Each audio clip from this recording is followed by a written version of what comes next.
It's Wednesday morning and it's a foggy one. You can't see the wheat behind the yard, which is good because it looks very patchy and awful. That's just putting some boiler fuel in.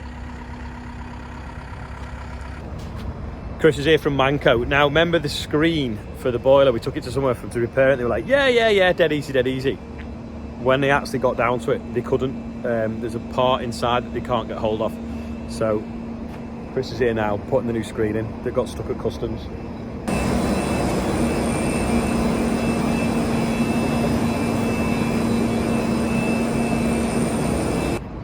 It looks exactly the same as the other one. I was hoping it might be a newer style one so that the components might be easy to get hold of. But anyway, we'll see when it goes on. The old one run an old version of Windows, so it'd be interesting to see when that boots up what Windows version that's running. Because obviously it's 2006, 7 I think we put it in. 6 or 7 years ago, so might be a bit more updated, who knows. Rob's just doing some double chipping now. My dad, you can't even see him, but he's there as well. You see there, with the Barley. You see the bucket. Really misty day. The sun's just starting to burn the mist off now, so hopefully it could be a dry day. Just been rooting through the bag of chargers that Ian's collected to see if we can find one that size, but they're all too big for charging up the jump pack, so I have to order one off Amazon. You can get a universal one with like all the different ends for 15 quid, so it's cheaper than the actual Sealy one for the charger. Me and Ian are sorting out the calendar pictures. He's been editing that one because there was a transit van driving past, so we've got rid of that. The problem is there's about 5 pictures of the combine, so we're going to try and find another one of something else to swap it about a bit so that we don't end up with 5 combine pictures on a 12-month calendar. Chris has put the screen in now. It's even got the protective film on it, so I think I'll tape that on better and it'll last a bit longer, stay a bit cleaner, and all inside here has all been hoovered out as well. So it's all running now as it should. Just going to change the stoker screw because this is basically burnt out, so I'm going to take it off now and slide the new one in. There's a scar on it. Is it hot, that? No, not really. Ooh. It's melted. Still on fire. Yeah, that's definitely melted the end off that, isn't it? I think it should be there, Ollie. Yeah. It's like 6 inches burnt off it. That's where it feeds the chip into the boiler, you see.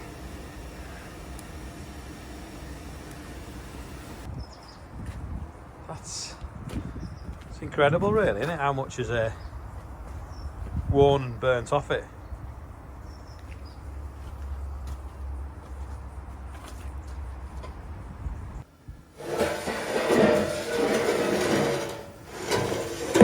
Good as new. Amazing blue skies now, so we're just going to nip and have a look what the summer barley looks like, see if it's half dry enough to go through the combine. It'd be nice if it was windy, because if it was windy it'd have dried all that mist off that we had before, but it isn't really. Give it heat. It's not been running this day yet, this. If it was windy it'd sail through the combine.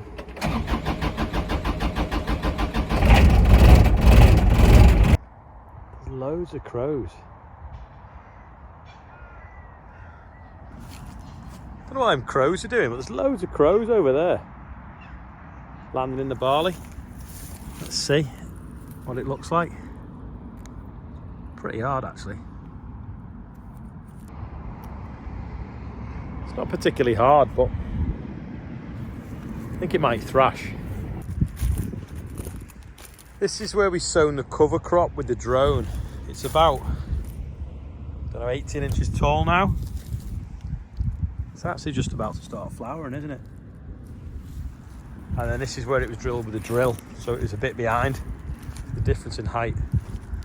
But then over there, that was drilled with the drill and that's caught up a little bit, so there must have been a little bit of maybe fertiliser left in this soil.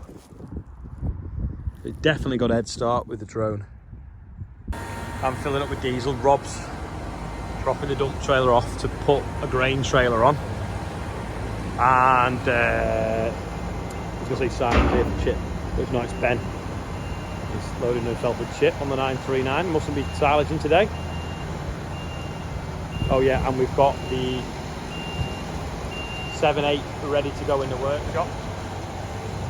Battery was flat on it because the radio was staying on, so we've started it up, drove it round, but it's filled the oil up with water. So we've turned it off and we're just going to push it in now and not start it again. Take the bonnet off, take the head off tomorrow probably, because I think it's supposed to be raining, unless it's spreading some slug pellets. We're just keeping an eye on the slugs very closely at the moment.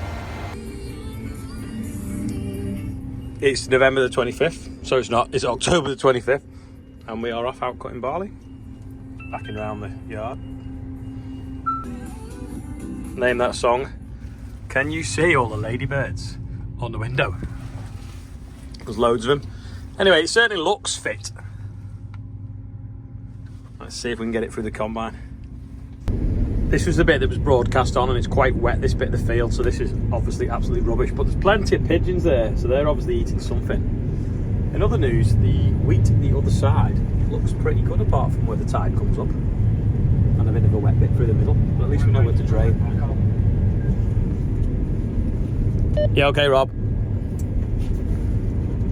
Clear a few wet patches to go round. On a whole though, it doesn't look a bad lot, does it really? Tide's out at the moment. Don't know whether when the tide comes in it'll get damper. Don't know. Now this was drilled with the drill, not broadcast, but we were very low on seed, so it's not particularly dense, and it's gone against it because you can see the wind and the rain we've had last week has battered it over, so any of the bigger heads have fell pretty flat. This header normally would be able to scrape them up, but it's so wet underneath.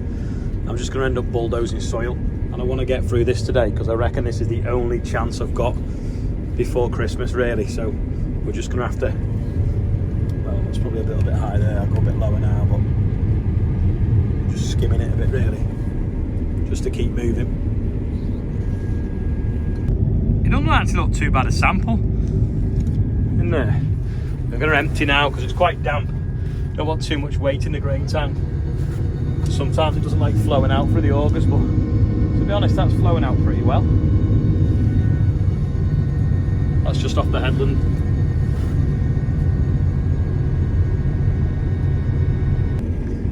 This is a bit that was broadcast, so you can see it's kind of in waves and patches, and then that is where the wet patch have had to go round on the GPS now, making it a bit easier.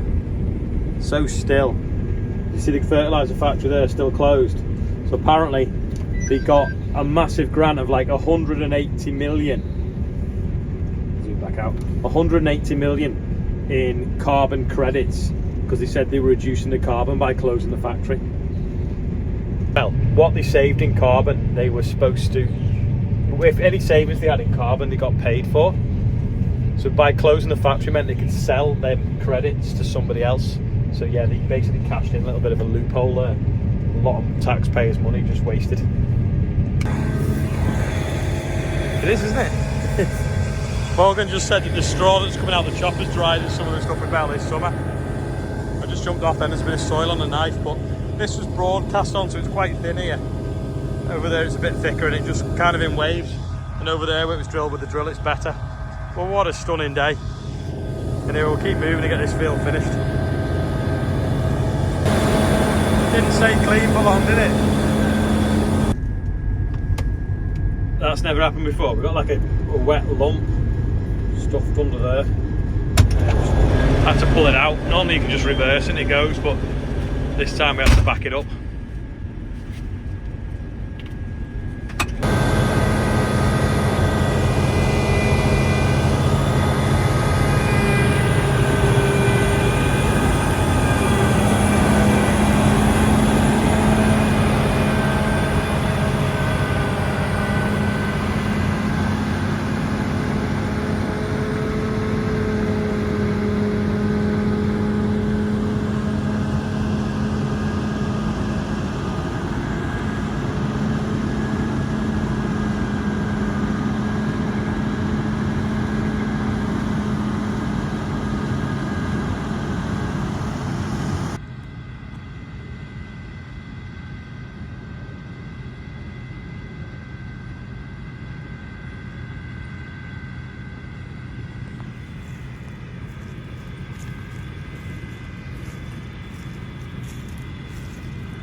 This is the last run on this field, but it's clouding over now and the sun's going down. It's also 5:30. By the time we get to the other field, empty and get to the field, it's going to be getting on for 6:15. It's probably going to be dark and really damp. It's only 10 acres, but 10 acres in the dark and damp could take a couple of hours. So I think we might just leave it and hope that we get a chance tomorrow before it rains, or after it rains in the morning maybe. There's a 45% chance of rain in the morning, but I think we're going to risk it rather than get frustrated tonight cutting wet stuff. To be honest, it's carrying around that belt. I think it might need tension in it, so as soon as we finish we're going to give up. That looks good that way, doesn't it, if you zoom in. Anyway, off we go now, back to the yard. I'm not going to do the other field. I'm on the way home and I've pulled to show you that, over to show you that. You can see that just coming through. Headlands aren't yet, but can you see the mist on that field? That just shows you how damp it's getting. The dew and the mist have already come down. So it's a good job we've given up, but that looks awful. Boiler is all back up and running, complete with its screen, which is nice to see. So that's great. And also we've now got that new stoker screw going in there. So thank you very much, Chris, if you're watching. Right, dead quick birthday bumper. William and Kaylee, happy 5th wedding anniversary. Neil White's on there. Lee Sanders is on there. He's 53, and his son Spencer is 13. Jali H, or Yanni Yarli, I can't remember. H is 32 from Norway. Alan Thomas is 58, but I think it was on the 26th of September, and his cat's just recovered from the cracked combine run. Bennett, Mr. B, aka a guide dog, is 7. Harry Clark's 12, and Dougie Blaine is 62. So happy birthday, everyone on there, and also anyone else that's celebrating, like Kaylee and William up there. So Morgan took a sample of it. This is an 18-ton trailer. It's obviously not full, probably nearly half full. Don't know what would be in it because it's not particularly heavy. 7 or 8 ton of barley, weighing, sorry, it's 24% moisture, but it's a really, really nice bold sample, which is good. Doesn't sound much, but it's had no fertiliser, no fungicide. It's only been drilled, left and harvested. So input wise, not a lot. The gross margin on that is pretty decent, to be fair. And obviously we had winter barley out the field beforehand. So there we go. Summer barley, year 4 or 5, I think now. To be honest, let me get the light so you can see me. That is probably all for today. I think the video's got too long. There's a little bit of a live that you can go and watch from this afternoon of us cutting it as well if you wanted to. But Morgan's got some videos as well, which you're going to see. No, you're not. You've already seen them. Yeah. Anyway, thanks for watching. I'll see you tomorrow.